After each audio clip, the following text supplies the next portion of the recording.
Punter here. So yo, we've made it to the third video, the art of programming. Like I said, I just want to share with you guys my ideas as far as how I'm programming for you guys to check it out. We've essentially, for the first two videos, amassed a lot of information about a particular client or yourself. All right, and through these, I kind of gave you loose terms. Like I said, when I make the vertical jump, I'm going to go way more in depth with some of that stuff, but just for general sake and taking everybody, general population or an athlete, I kind of wanted to give you an insight as to how I'm viewing or how I'm determining or writing it up, if you will. So the next stage is going to be how we start categorizing and writing down their actual program. Through all the information you have, I suggest pulling all of that up and being very clear with yourself and understanding fully all of that, if you will. And then next, I kind of just wanted to give you a loose guideline. Now a lot of my programs may look like this, but it's not end all be all. You understand? Like, there's a lot of different things that you could do, and it is really on a case-by-case basis. But in order for me to kind of give you guys something tangible, I'm gonna stick with like a base of typically how I kind of ascend it or descend it, if you will. So when you're first determining the structure of a program, before we're even determining movements, we have to categorize what notion we're going to put them in our training. So in the beginning, like I said on the last video, we want to knock out those prehab movements and the corrective stretches. If I have a guy come to me and he has his neck and shoulder complex is just really messed up, and he had a shoulder injury, when he comes in for an upper body workout, a lot of that may look like, hey, you're coming in, you're doing corrective stretches on your neck and your shoulders, your pec minor is super tight, we're stretching that out, your lats, whatever the case may be. And then from there, we might do some prehab where he might do some band work to balance out that rotator cuff. 99% of you guys don't have weak external rotators and really tight internal. So it's just a matter of figuring out what that is and knocking that out the first 15 minutes as you're here.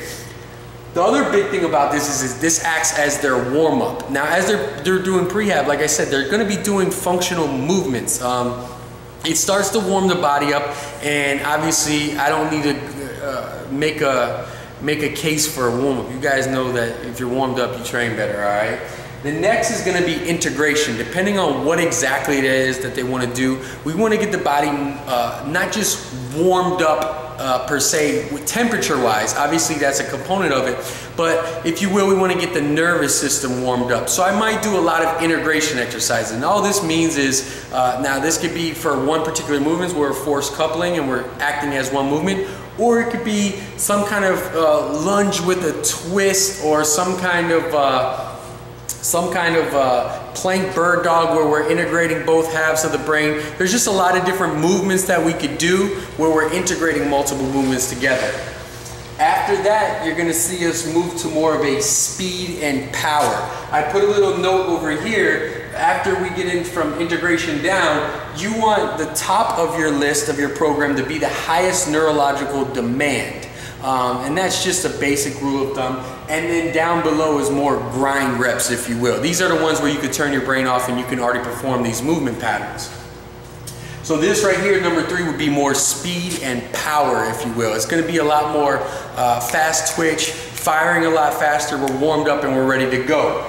After that, not saying that strength doesn't determine the most high neurological demand, but the fact that strength here is a little bit more of a, it typically becomes more of a closed chain or a slower type movement. It's not as high impact, not as high collision. Oh, you got your phone?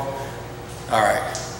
After that, basically after the strength, we're going to go ahead and move into auxiliaries. And this is, like I said, determining on the auxiliaries kind of determines what your sport specific or what your goals are. If you want hypertrophy, a lot of that can come right here if you're trying to gain some muscle. Some of you guys might stay lower volume. It might be, hey, we want to be very sport specific with what we're trying to achieve. Whether I got swimmers or basketball or baseball players, this is where they're going to do movements that are going to increase or enhance their performance on the field or on the court.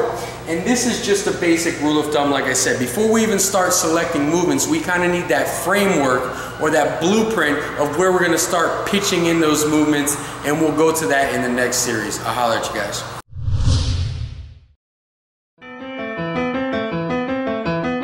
I don't want to be an icon. I want to be an idea. You know, I want to represent an idea. So look, for a top speed exercise today, I wanted to share with you guys something that I think is such a simple tool you can utilize to correct a lot of your top speed. So often I talk about the mechanics of the lower body and cycling when you're in top speed.